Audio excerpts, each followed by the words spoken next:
Assalamualaikum warahmatullahi wabarakatuh. Perkenalkan, nama saya Elta Andea. Baiklah, saya akan menganalisis jurnal yang berjudul Sistem Kalender pada Masa Kerajaan Samudra Pasai.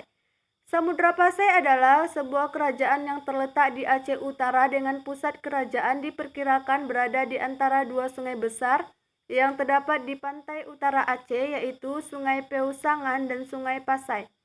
Kerajaan Samudra Pasai adalah sebuah kerajaan yang diperintahkan oleh beberapa sultan atau raja yang mulai pada abad ke-7 Hijriah sampai 10 Hijriah.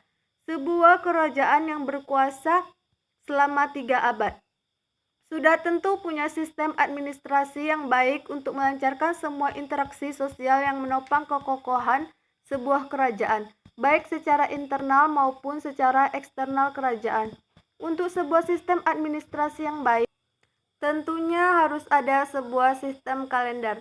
Bisa dibayangkan betapa rumitnya pola perjanjian dalam perdagangan bila tidak ada sistem pengorganisasian satuan waktu atau kalender yang telah disepakati oleh semua penduduk kerajaan Samudra Pasai pada waktu itu mengenai sistem kalender. Yang dipakai pada kerajaan Samudra Pasai masih tersembunyi. Belum ada tulisan khusus yang membahas itu, baik dari segi sistemnya maupun model dan jenis kalender yang ada pada kerajaan Samudra Pasai. Berbicara masalah kalender tentunya berbicara ilmu falak, di mana salah satu ruang lingkup kajian ilmu falak alami adalah sistem kalender. Ilmu falak adalah ilmu perhitungan yang dipelajari untuk mengetahui posisi dan kedudukan benda-benda langit antara satu dengan yang lain.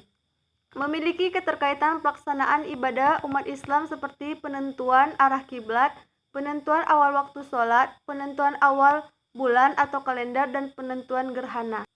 Bila melihat kiprah kerajaan Samudra Pasai yang sudah ada pada abad ke-7 Hijriah, tentunya sistem kalender yang berlaku pada kerajaan Samudra Pasai dapat dijadikan acuan peletakan historiografi perkembangan ilmu falak di Indonesia. Berangkat dari latar belakang masalah tersebut, maka tulisan ini mencoba menjelaskan apa sistem kalender yang ada pada masa kerajaan Samudra Pasai dan bagaimana praktik penggunaan kalender pada masa tersebut. Macam-macam kalender. Semua kalender yang ada di permukaan bumi ini hanya memicu kepada dua benda langit, yaitu matahari dan bulan. Semua kalender kalau tidak mengacu pada sistem matahari, maka pasti berpedoman pada sistem orbit bulan atau penggabungan pada dua sistem orbit benda langit tersebut. Sehingga sistem kalender dapat dikelompokkan menjadi 3, yaitu solar system, lunar system, dan lunisolar system. Kalender Hijriah adalah kalender yang berbasis bulan yang digunakan oleh umat Islam pada awalnya untuk kepentingan administrasi saja.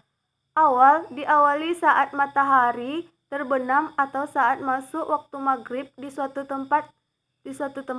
Sedangkan bulan diawali saat terbenam matahari setelah terjadi konjungsi dengan ditandai oleh hilal secara ruqyah atau hisab. Data yang tersurat tanggal masa kerajaan Samudra Pasai untuk melacak sistem kalender yang ada pada kerajaan Samudra Pasai yang jelas tertulis di tanggalnya sebagai bahan analisa.